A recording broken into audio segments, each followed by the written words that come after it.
here in this example, let us see what will happen. There, this is some different type of example. This is some different type of example. क्या है यहाँ पे? ABC has started a business together with capital of rupees 6,000, 8,000.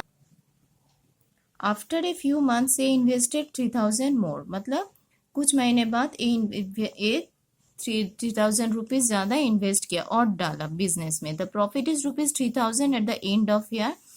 Rupees 3,000 profit हुआ at the end of year and C has got profit share of rupees 1,080. Find the period for which A's capital of rupees 3,000 has been invested. मतलब अब तक के हम लोग जो sums किए वहाँ पे कितने महीने बाद कौन कितना इन्वेस्ट किया और कितना विड्रॉ किया वो बोल दिया गया.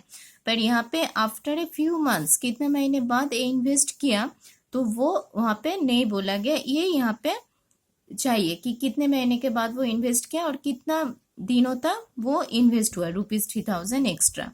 और बी एंड सी यहाँ पे कुछ नहीं किया तो बी एंड सी का कैपिटल 8,000 एंड 9,000 12 महीने के लिए हुआ. ठीक है, तो यहाँ पे हम लोग लेते हैं let A invested rupees 3,000 more after X months. मतलब एक्स मंथ्स के बाद 3,000 इन्वेस्ट किया तो एक्स मंथ्स तक कितना हुआ? ए 6,000 इन्वेस्ट हुआ तो A invested rupees 6,000 for X months and उसके बाद कितना 3,000 एक्स्ट्रा किया तो 3,000 एक्स्ट्रा मतलब टोटल कितना हुआ 9,000 and rupees 6,000 plus 3,000 that is rupees 9,000 invested for बाकी का जितना महीना बचा बाकी का जितना कितना महीना बचेगा 12 माइनस एक्स मंथ्स. तो 9,000 बाकी के महीने में इन्वेस्ट हुआ और ए का 6,000 इन्वेस्ट हुआ ए में. तो टोटल ए इसका कितना इन्वेस्टमेंट है? इन्वेस्टमेंट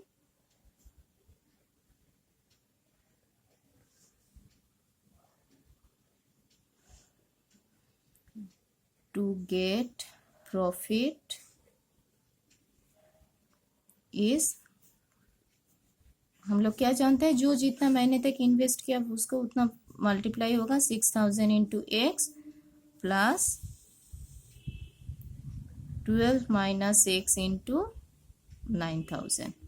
ठीक है, अब इसको कैलकुलेशन करके हम लोग रख देते हैं. यहाँ पे क्या होगा 6,000 x plus 10800 minus 9,000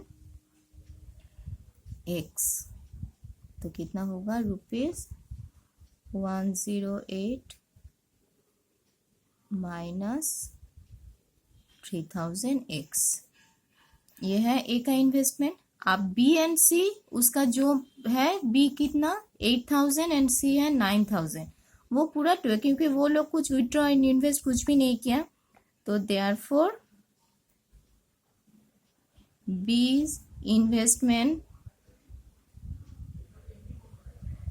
rupees 8,000 for 12 month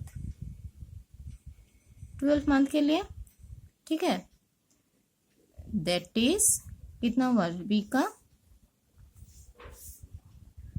rupees 8,000 into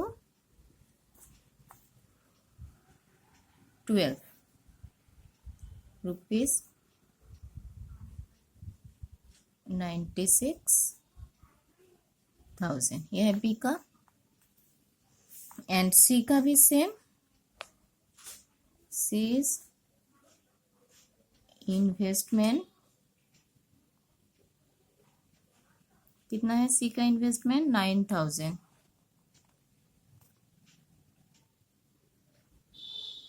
9,000 for 12 month. Therefore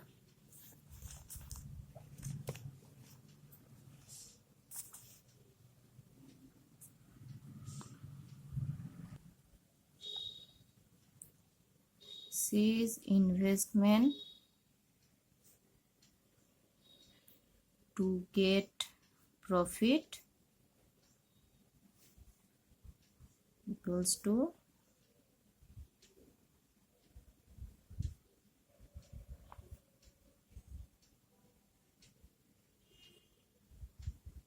this. Okay, तो देयरफॉर तो उन तीनों का प्रॉफिट रेशियो क्या हुआ? Therefore their profit ratio will be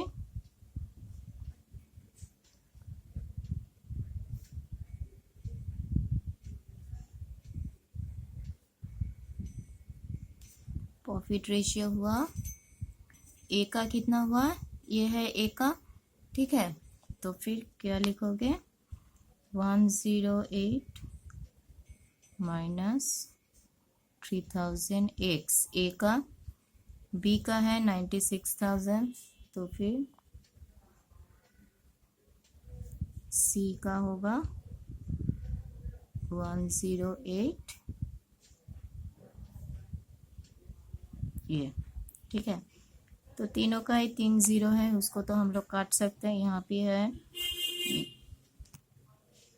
तो 3 0 तीनों का काट सकते हैं, तो बाकी कितना बचेगा? तो फिर 108 माइनस 3x 96 108, 3 से हम लोग काट सकते हैं, तो ये होगा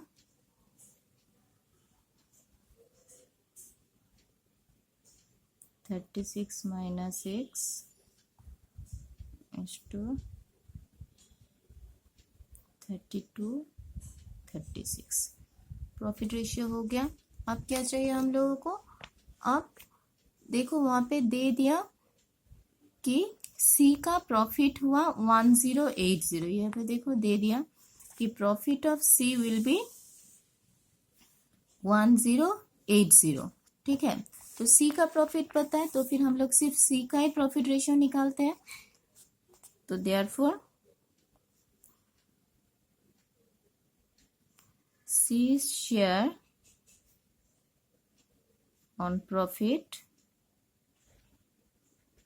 क्या होगा? सी का शेयर, टोटल प्रॉफिट कितना है? टोटल प्रॉफिट है 3000, ठीक है। टोटल प्रॉफिट है 3000 एंड सी का शेयर है 1080, तो 3000 में सी का प्रॉफिट कितना आएगा? यहाँ पे तुम लोग लिख लेना कि टोटल प्रॉफिट गिवन ₹3000, तो 3000 में सी का पोर्शन कितना आएगा? ₹3000 इंटू सी में कितना है यहाँ पे? 36, बाकी ये सबको प्लस करने से, तो प्लस करो कितना आएगा? 36 माइनस x प्लस 32 प्लस 36 कितना होगा? ये तो ऊपर में जाएगा 30 इंटू 36, इसको अगर प्लस करोगे तो 12 13 14 4 104 माइनस x, ये है हम लोगों का सी का प्रॉफिट, ठीक है। अब ये तो गिवन है कि सी का प्रॉफिट है 1080, देयरफॉर बाय कंडीशन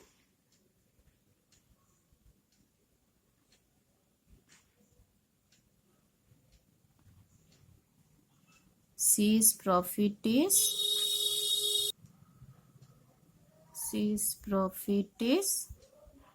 है 1080, therefore 30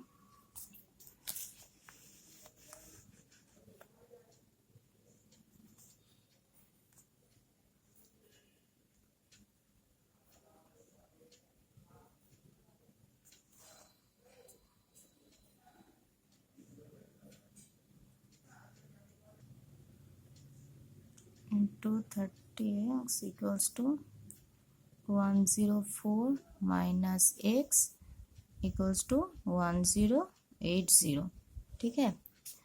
अब इसको कैलकुलेशन करके क्रॉस मल्टीप्लाई करके वो तुम लोग कर लेना। इसको इधर से इधर क्रॉस मल्टीप्लाई करोगे, इसको मल्टीप्लाई करोगे, काटोगे, कट के यहाँ पे ये तुम लोग शो कर देना, ठीक है, दिखाना।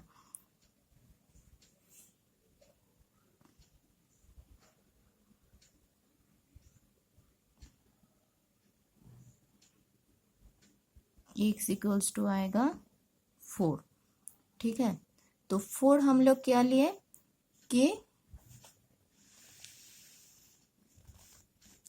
x 4 आया, तो x क्या लिए थे, ए इन्वेस्टेड ₹3000 मोर x मंथ, मतलब आफ्टर x मंथ, मतलब 4 महीने के बाद ₹3000 वो इन्वेस्ट किया ज्यादा, ठीक है। तो आफ्टर 4 मंथ्स, तो यहाँ पे क्वेश्चन क्या था, find the period for which a capital of ₹3000 has been invested. तो x महीने के बाद मतलब 4 महीने के बाद 3000 इन्वेस्ट किया, ठीक है। तो 3000 कितने महीने के लिए इन्वेस्ट हुआ था, यहाँ पे हम लोग लिखे थे कि 3000 मतलब बाकी जितना महीना बचे उतने महीने के लिए। तो यहाँ पे क्या लिखोगे, तो therefore ₹3000 has been invested after 4 months, मतलब 4 महीने के बाद, आफ्टर मंथ 4, और अदरवाइज हम लोग क्या बोल सकते हैं, इसको 2 तरीके से बोल सकते हैं।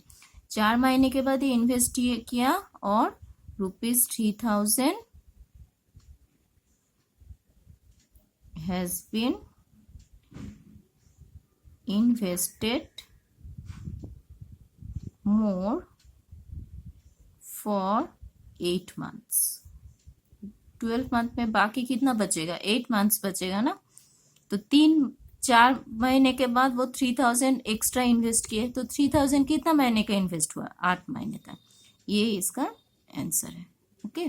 तो यहाँ पे हम लोगों को कि जैसे मंथ को चाहिए, तो इसलिए तो मंथ को हम लोग, मंथ पता नहीं है तो उसको x लेके ये पूरा बाकी एज इट इज सम्स हम लोग कर रहे हैं, और c का प्रॉफिट दे दिया तो c का प्रॉफिट इक्वल करके हम लोग x का वैल्यू निकालेंगे। ये कैलकुलेशन मैंने नहीं दिखाया, कैलकुलेशन तुम लोग खुद कर लेना जब ये सम्स कॉपी करोगे, ओके।